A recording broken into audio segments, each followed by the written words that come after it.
Hello everyone, आज हम class 8 exponent and powers का बेसिक कॉन्सेप्ट करने जा रहे हैं। और अगर आप चाहते हो कि मैं आपको इसकी complete exercise exponent and powers की करवाऊं और फुल मैथ्स की रिवीजन करवाऊं तो मेरे चैनल को सब्सक्राइब कीजिए। देखिए, चैप्टर का नाम है एक्सपोनेंट एंड पावर। जैसे मैंने यहाँ पे लिखा 4 रेज़ टू की पावर 7, तो जो 4 है ये है बेस, इसको बोलते हैं बेस, एंड 7 इज एक्सपोनेंट। 7 को हम बोलते हैं एक्सपोनेंट। पावर है जो वो exponent, and this is base. First rule है ए की पावर m मल्टीप्लाई बाय ए की पावर n। ये किसके इक्वल होता है? ए की पावर m प्लस n। मतलब देखो यहाँ पे बेस सेम है, दोनों का बेस सेम है तो पावर्स क्या होती है? ऐड होती हैं। मल्टीप्लिकेशन में अगर बेस सेम है पावर्स ऐड होती हैं। यहाँ पे देखो एग्जांपल मैंने लिया है 3 रेज़ टू की power 2 multiply by 3 raise to की पावर 5। दोनों का बेस कितना है? 5, और पावर्स कितनी है? यहाँ पे 2 है, यहाँ पे 5 है, तो बेस सेम है 3, तो पावर्स क्या हो जाएंगी? ऐड हो जाएंगी। 2 + 5 = 7, 3 रेज़ टू की पावर 7। ऐसे ही मैंने सेकेंड एग्जाम्पल लिया है 4 रेज़ टू की power 2 multiply by 4 raise to की पावर 3 = 4 रेज़ टू की पावर 2 + 3 = 4 रेज़ टू की पावर 5। बेस क्या है? दोनों का सेम है, कितना कितना? 4 4, तो पावर्स क्या हो जाएंगी? ऐड। 2 + 3 = 4 रेज़ टू की पावर कितनी आ गई? 5। सेकेंड रूल क्या है? ए रेज़ टू की power m divided by A raise to की पावर n। यहाँ देखो दोनों में क्या चीज़ सेम है? बेस सेम है, और कौन सा निशान है? डिवाइड का। अगर बेस सेम है, डिवाइड का निशान है, तो पावर्स क्या होती हैं? सब्ट्रैक्ट। ए रेज़ टू की पावर m माइनस n हो गया। जैसे देखो, अगर हमें ये क्वेश्चन आ जाता है तो हमें MCQ में आता है 7 रेज़ टू की power 5 divided by 7 raise to की पावर 2, कितना आंसर आएगा? तो देखो 7 रेज़ टू की पावर 5 माइनस 2, बेस सेम है कितना? 7, तो पावर्स क्या हो जाएंगी? सब्ट्रैक्ट हो जाएंगी। 5 माइनस 2 कितना आ गया? 7 रेज़ टू की पावर 3।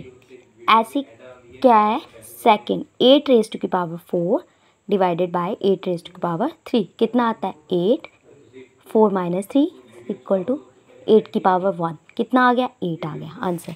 उसके बाद थर्ड देखो, थर्ड हमारी एग्जांपल है a रेज़ टू की पावर m की पावर n। तो यहाँ पे दोनों क्या है? बेस a है और पावर्स a m है, m की पावर फिर n है, तो दोनों पावर्स क्या हो जाती है? मल्टीप्लाई हो जाती है। 3 की पावर 2 3, 3 की पावर कितना हो गया? 3 × 2 6। ऐसे ही 7 की पावर 4 4 × 5 7 की पावर 20। तो ऐसे ही क्या है? ए की पावर, नेक्स्ट रूल है हमारा फोर्थ की, अगर पावर सेम है, जैसे देखो यहाँ पे दोनों की पावर m है, ए की power m multiply by B की पावर m, दोनों में क्या सेम है? पावर। तो बेस क्या हो जाते हैं इनके? मल्टीप्लाई। कितना आ गया? ए बी की पावर m। 7 रेज़ टू की power 4 multiply by 8 raise to की पावर 4, कितना आ गया? 7 × 8 56 रेज़ टू की पावर 4। ऐसे ही 3 की पावर 5 मल्टीप्लाई बाय 4 की पावर 5, कितना आ गया? 3 × 5 4 12 12 की पावर 5। फिफ्थ क्या है? ए की पावर 0। तो अगर ए की कोई भी नंबर है उसकी पावर 0 है तो उसका आंसर 1 आता है।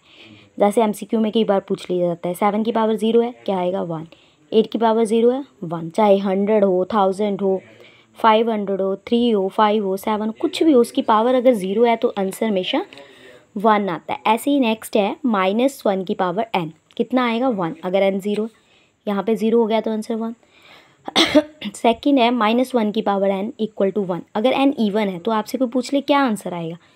तो अगर n इवन है, जैसे 56 लिया है मैंने, यहाँ पे मैंने 1000 लिया है, तो इवन केस में आंसर 1 आएगा। और अगर ऑड होगा, जैसे ये मैंने ऑड लिखा है, तो आंसर कितना आएगा? -1। -1 की पावर 51। ये नहीं है कि -1 बार हम मल्टीप्लाई करना शुरू कर दें 51, सीधा ये -1 की पावर 51, कितना आंसर आता है? -1। और -1 की पावर 10011, ऑड नंबर है ना पावर, तो इसका भी आंसर कितना आता है? -1। एंड नेक्स्ट यहाँ पे है ए की पावर -m। अब कोई बेस है उसकी पावर नेगेटिव है, तो हम उसको पॉजिटिव कैसे कर सकते हैं? रेसिप्रोकल लेके ए की पावर m। 3 की पावर -7, उसका रेसिप्रोकल ले लो, 3 का कितना आ गया? 1/3 की पावर 7। अब यहाँ पे पॉजिटिव है पावर, तो इसको नेगेटिव बनाना है, तो फिर रेसिप्रोकल ले लो, 3 की पावर -8।